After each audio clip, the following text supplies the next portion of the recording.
Africa के तटीय समुद्र में जहाज पर नाविक ईश्वर से मौसम खराब न होने की प्रार्थना करते हैं।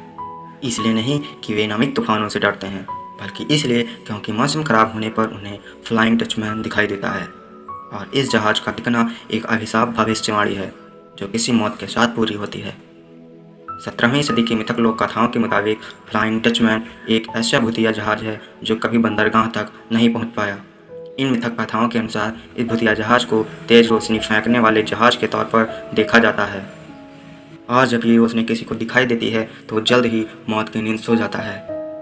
समय समय पर कई लेखकों ने अपनी किताबों में इस भूतिया जहाज का जिक्र किया है। सबसे पुराना मौजूद संस्मरण 1790 में जॉन मैकडोनाल्ड द्वारा लिखित किताब है, जिसमें वो लिखता है कि नाविकों ने बताया कि तूफानी मौसम में उन्होंने फ्लाइंग डचमैन को साक्षात देखा था। ये कहानी इस तरह है कि लापता ओढ़े डचमैन को खराब मौसम में अपनी नाव को बंदरगाह तक ले जाने के लिए कोई पायलट नहीं मिला और उसकी नाव खो गई, और तब से खराब मौसम में उसकी झलक नजर आती है। अगला संपादित संस्मरण 1794 में जॉर्ज वर्लिंगटन द्वारा लिखित न्यू साउथ वेल्स की एक यात्रा में मिलता है। मैंने कभी ऐसे अंधविश्वास पर यकीन नहीं किया, पर प्राप्त जानकारी के मुताबिक कुछ साल पहले एक डचमैन अपनी नाव समेत समुद्र में कहीं खो गया और उस नाव में से कोई जिंदा वापस नहीं बचा, और जल्द ही उसके गम में उसकी पत्नी भी मर गई।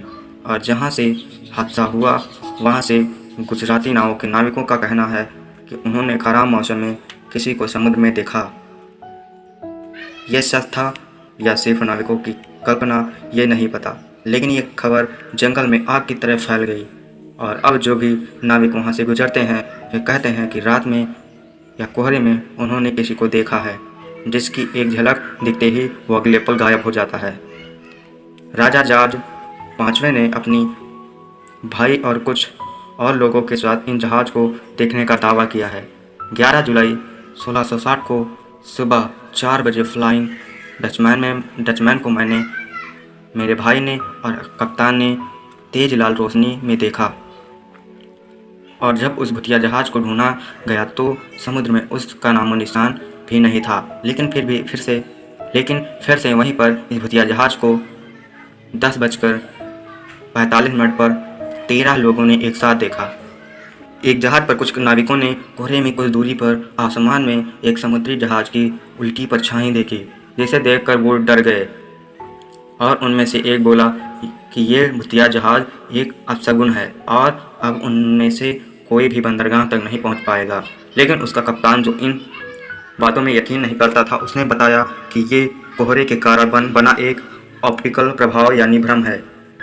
और जब वे लोग तट पर सही सलामत पहुँचे तब उन्हें कप्तान की बातों पर यकीन हुआ, और उन्होंने ऐसी बातों पर यकीन न करने का फैसला किया।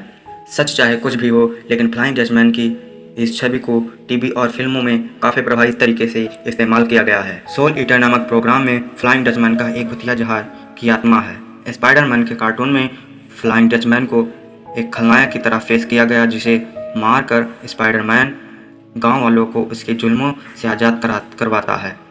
सुपरनेचुरल प्रोग्राम में फ्लाइंग डचमैन को एक भूतिया किरदार की तरह पेश किया गया। टीवी के साथ साथ फिल्मों में भी इसका बखूबी इस्तेमाल हुआ।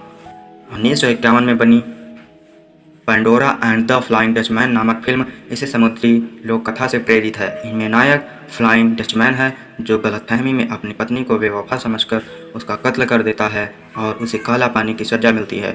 लेकिन उसके अच्छे बर्ताव को देखते हुए उसे 7 साल में एक बार 6 महीने के लिए अपना सच्चा प्यार ढूंढने के लिए रिहा किया जाता है। Age of Empires computers game में फ्लाइंग डचमैन एक चीट कोड है। ये एक जहाज है जो ज़मीन और पानी दोनों में चलता है।